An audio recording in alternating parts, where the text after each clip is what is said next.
Hello and welcome to the channel.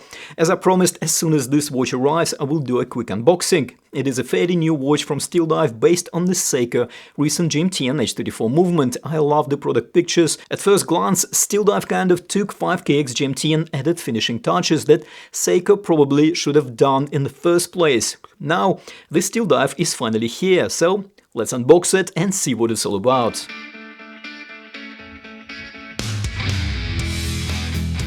Hello and welcome back. Before we jump into this unboxing, I will be doing a more in-depth review of this timepiece in the coming weeks, so don't forget to subscribe if you don't want to miss that review. Right, so this is the listing. Looks like it is still on sale. By the way, I will leave a link to my AliExpress sale recommendation video in the description of this one. The differences between the bracelet version and the rubber strap is about 10 bucks. I would of course recommend to go for a metal bracelet because then it is quite easy to get a rubber strap later, and also because at least my watch that was sent to me does have a rubber strap included, as we will see in a moment. It is not the same rubber strap as on the product pictures, but actually I prefer this one included with my watch. Steeldive also offers a couple of other colorways. As a fun summer diver, I think these orange sunburst dials will look really cool. I'm a bit concerned about the legibility of orange GMT hand on the orange dial, but possibly not the end of the world. If you've got the orange version of this watch, do let us know in the comments if legibility is good. Also, the orange dials seem to be more expensive.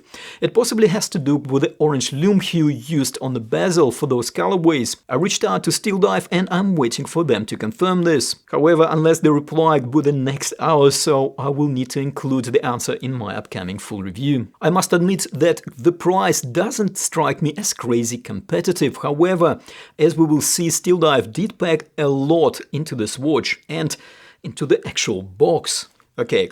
In the box, we have this usual plastic box, not my favorite, but still adequate and can be reused for travel. Now, I will need to zoom out a bit to show what Steeldive actually managed to cram into this box, which usually only has watch and the warranty card. So we have the warranty card, the user manual, a tool to remove the bracelet, and 3 additional spring bars. Well, this is kind of new. And we also get a tool to remove the bracelet links, which is very handy, and a rubber strap, which looks almost identical to one of my favorite straps that I use on my Captain Willet Steeldive. Did Steeldive watch my videos? Well, I would like to think so. And, of course, we have the watch. Right, first impressions, well, it looks and feels really good. It is quite weighty and in a nice way. Case, good finishing all around, brushed top and high polished flanks, and back of the case. A kind of Steeldive standard logo engraving on the back of the screw-on back case with some specs highlights. Now we have 200 meters of water resistance.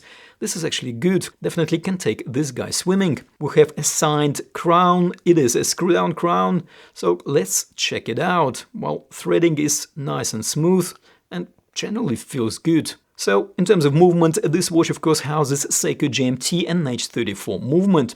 It is a collar GMT, so the GMT hand will be adjusted rather than the hour hand, as it would be if this was a so-called traveler GMT type movement.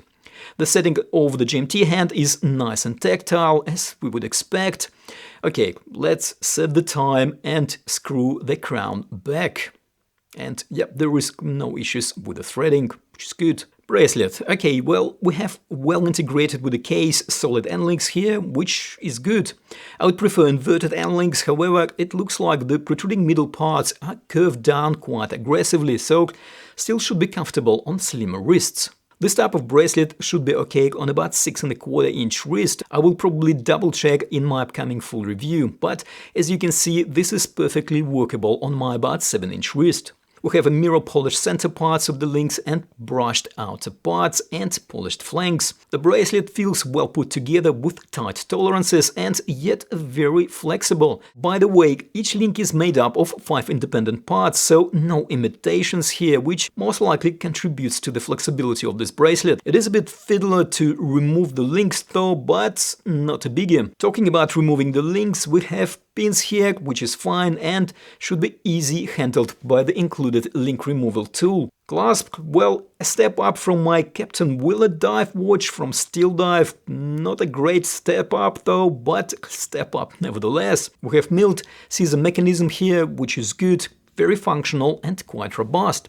From memory, the Captain Willard clasp actually had a pressed inner works. Now, the outer shell of the clasp is still pressed. To be fair, it is kind of acceptable and I like the brushing. This will help to mask the scratches. Clasp is also signed and we have 6 macro adjustments, but no diver extension. Do we need a diver extension on this GMT watch? Well, that is a question. Okay, let's look at dimensions and test the lume.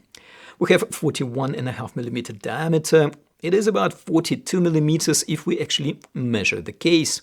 Case height is just under 14mm, lug to lug is 45.6mm, very, very nice. And the distance between the protruding end links is 50mm. We have 22mm lugs here, and the bracelet tapers down to about 18mm by the clasp. Well, not surprising, it does look a lot like this guy. By the way, if you want to see my review of this Seiko 5 GMT, I will leave a link in the description of this video. Now weight. On the fully supplied stainless steel bracelet, this watch weighs 181 grams. I suspect about 80 or so grams of that weight is this Jubilee style bracelet. Right, before we take a closer look at the dial and the bezel, let's test the crystal. We have a perfectly flat crystal here with a bit of a bevel on the perimeter. I'm not entirely sure about any anti-reflective coating here though. Nothing actually in the listing of this watch, and it is not particularly obvious as I'm looking at this crystal now. Okay, let's test the actual crystal, and as advertised we've got Sapphire Crystal here and looks like Sapphire Cyclop, which is very good. Right, dial. Okay, no prizes for originality here. Dial is very SKX-ish, if this is the word. Not cluttered, which is nice. Steeldive logo on top. Looks like everything, including the hour indices, is actually printed. We have a rehaut at the slight angle with printed 24-hour markings. Clean execution, no prizes for originality as I said, but the execution is still very good.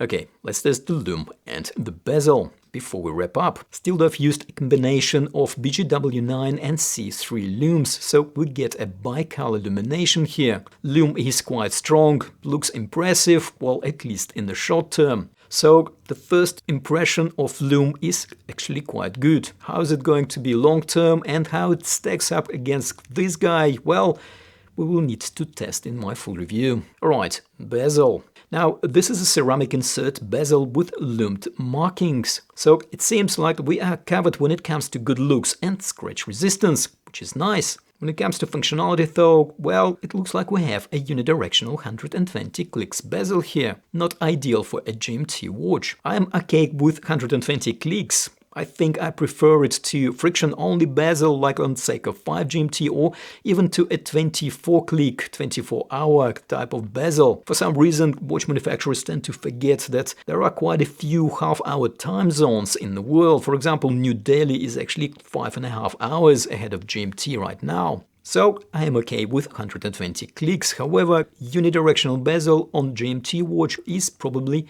not the best choice. Possibly not a deal breaker for me, but I would prefer a bidirectional one. And the bezel action. Okay, the bezel grip is comfortable and resistance is okay, so no complaints there. However, the action is not super crisp, a bit Seiko-like, I would say.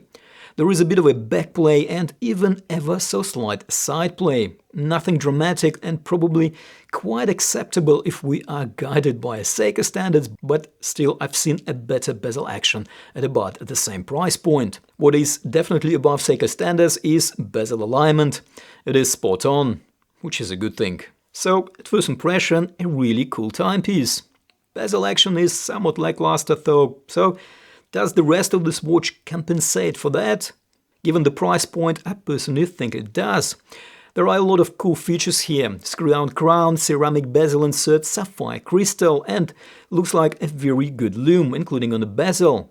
Possibly tomorrow I will adjust the bracelet to my about 7-inch wrist and spend at least a few days testing and getting to know this watch better. And taking macro shots ahead of a full review, so I can share more detail and possible comparison to Seiko 5 GMT watch in the upcoming video. So, here you have it. I hope you find this review useful, and if you do, don't forget to hit that like button, and of course, don't forget to subscribe if you haven't already done so. And as always, thank you for watching, take care, and I will see you in the next video.